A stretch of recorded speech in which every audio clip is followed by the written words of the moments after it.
coach à domicile, le conseil bien-être de nos experts. Bonjour, je m'appelle Kankyo, je suis nonne bouddhiste de la tradition du Zen.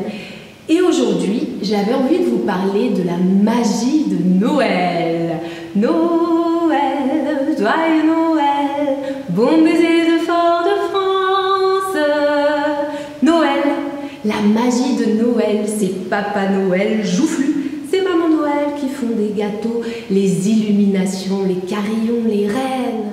J'avais prévu de vous parler de la magie de Noël jusqu'à ce que mardi, à Strasbourg, je me retrouve à 500 mètres d'une fusillade. Alors là, laissez-moi vous dire, la magie de Noël, elle en a pris un sacré coup. J'ai vu un Père Noël s'engouffrer dans un immeuble pour échapper aux balles, des militaires bloquant les accès du centre-ville, et tout autour, dans la nuit, les illuminations de Noël.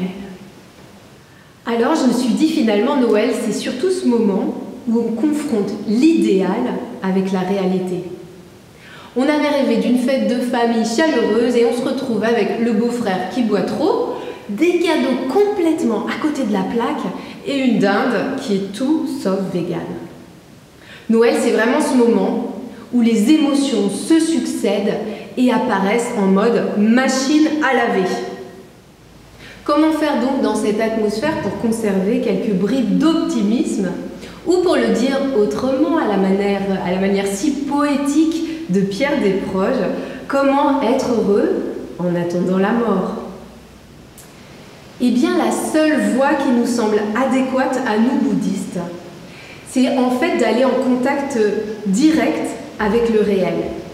C'est-à-dire sentir en temps réel toutes ces émotions qui nous traversent, ce maelstrom émotionnel composé de colère, d'amertume, de regret, de doute, mais aussi de joie, de douceur, de tendresse, avec en filigrane cette sensation inouïe d'être complètement vivant.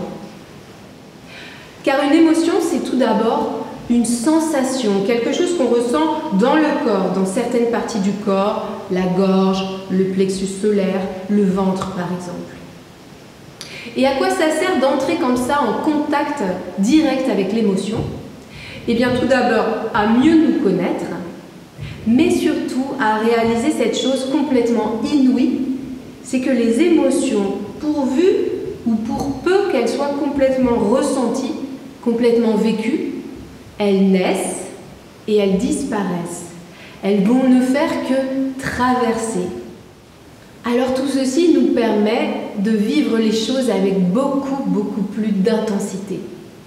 Et Noël, spécialement Noël, devient alors pour le chercheur spirituel le moment idéal pour se colter au réel et en découvrir toute la magie.